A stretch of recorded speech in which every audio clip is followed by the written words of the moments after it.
chances are, the first god wasn't born in a thunderclap. It was born in a dream. Imagine this. 40,000 years back, your brother has just died. You held him cold, motionless, gone. You dig a grave and put him in the ground. Then that same night, he's standing in front of you again, talking, moving. Somehow he still knows things only he could know. For a handful of minutes, the person you watched vanish is fully, vividly present again. Then you open your eyes. And here's the catch. You don't have a concept of dreaming. You have no clue what a brain does while you sleep. So naturally, you ask the only question that makes sense: where did he go? And if he can return without flesh and bone, what else might be lurking out there, unseen? The story we usually get told is the easy version. Early humans watched lightning crack the sky, panicked, and dreamed up a sky father to explain it. Add a rain deity, a sun deity, maybe an angry spirit behind every plague. Some cosmic bully with a grudge list. That story isn't false exactly. It's just far too shrunken. People didn't stitch gods together purely out of confusion. They arrived at them, discovered them, some would argue using minds already wired by millions of years of survival pressure. Minds built to sense threats, guess what others are thinking, hold on to memories of the dead, obey group rules, dread dying, and chase patterns compulsively. Nobody stood up one day and unveiled religion to the world. There was no opening ceremony. The idea of God seeped in gradually, stitched together from things the human mind was already doing anyway. And tracing that path is brutal, because belief leaves no fossils. You might unearth a body dusted in ochre, a strange carved figure, an enormous standing stone, but you can't excavate a thought. A grave doesn't come with a caption explaining what the people burying that body actually thought was happening. So everything this far back in prehistory gets whispered rather than declared. Every confident claim needs an asterisk. Still, the evidence we do have is genuinely compelling. First clue, humans are wired to ask who did this, not what caused this. Why? Picture a leopard crouched in tall grass. That's a deliberate act or something with intent. Wind rustling the same grass isn't. Now, mistake the wind for a leopard and you've wasted 2 seconds of nervous energy. Mistake the leopard for wind and you've just become dinner. So natural selection didn't favor the calm, deliberate reasoner. It favored the twitchy one. A twig cracks behind you and your brain has already sketched out a predator before your eyes catch up. Nature seems to have motives of its own too. Storms seem to hunt you down. Rivers appear to rage. Droughts feel personal, like they're refusing to let up out of spite. To a mind constantly reading intentions into other people, these forces start to look like people as well. And here's the mental leap that follows. If a storm has a will, maybe that will can be reasoned with. If it can be reasoned with, maybe you can strike a deal. And once bargaining is on the table, someone's going to try offering it food, because that trick already worked on humans. Feed an ally, and he owes you later. Soothe an angry leader, and the punishment eases up. So why not try the same move on the sky itself? The hunt went badly. Someone must have broken a rule. The sick child recovered. The chant must have worked. And once that belief takes hold, confirmation shows up everywhere you look. Rain falls right after the ceremony. Proof it works. No rain? You must have gotten the ritual wrong, or the offering wasn't generous enough, or the spirits are simply playing a longer game. Say what you will about invisible gods, they've got remarkably secure job tenure, since they're never actually at fault. But gods were never simply weather wearing a face. Here's where it gets genuinely strange. Human minds can model what's happening inside somebody else's head, their desires, their knowledge, their intentions, and that modeling doesn't switch off just because the person has left the room. You can practically hear your mother's voice scolding you from a continent away. You can feel your late father's disapproval years after he's gone. Death breaks this system in a haunting, almost beautiful way. The body shuts down, but your internal model of that person keeps running.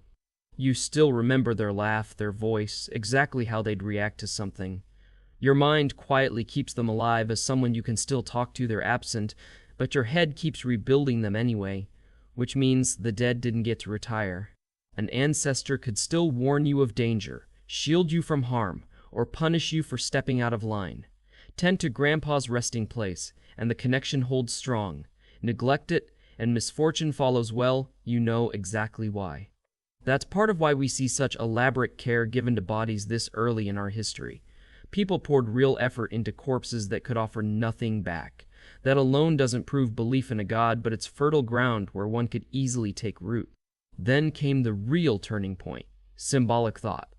Roughly 40,000 years ago, someone in present-day Germany carved a small figure out of mammoth ivory, a human body topped with a lion's head. Sit with that for a second. Someone pictured a being that had never once existed in nature. That single act changes everything, because now you can dream up something almost but not quite human, something that slips through walls, dwells above the clouds, or already knows your innermost thoughts. Strange enough to be memorable, familiar enough to feel real. And once an idea like that takes hold, it gets shared. One person's unsettling dream turns into a story told around a fire. Stories, once they're being retold, start to evolve. The dull parts get trimmed away, the striking parts get sharpened. Children absorb it before they're even old enough to question where it came from. Eventually, no single person invented it anymore. Everyone had simply inherited it. And that's the real secret. A god was never the work of one lone genius. It just needed thousands of minds, refining the same idea across thousands of years. Rituals. Because understanding a myth doesn't explain why people keep singing the same song, repeating the same dance, burning perfectly usable food, or performing one exact sequence of movements over and over. So why bother? Because sometimes just standing there doing nothing is unbearable. Hunting, giving birth, illness, storms, all of it is soaked in risk. Skill helps, sure, but a single stroke of bad luck can wipe out skill entirely. The well-aimed spear still misses. The healthy mother still starts hemorrhaging. And when the outcome is out of your hands, a ritual gives you something to actually do. It converts paralyzing uncertainty into action, and it genuinely helps. Repetitive, structured behavior really does lower anxiety.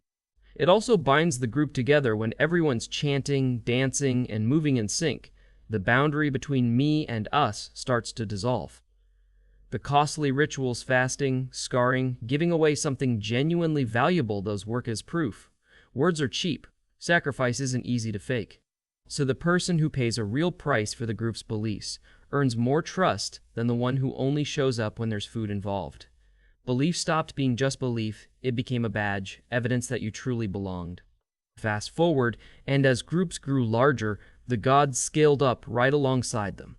Around 11,000 years ago, in what's now Turkey, hunter-gatherers, people who hadn't even settled into permanent villages yet, raised massive carved stone pillars covered in snakes, foxes, and birds. People without agriculture, without cities, pulling off something that ambitious. Then farming arrived, and everything shifted again. Suddenly you're rooted in one place. Crops can fail. Grain can be stolen. Land becomes something worth fighting over. So the small, local spirits got a promotion.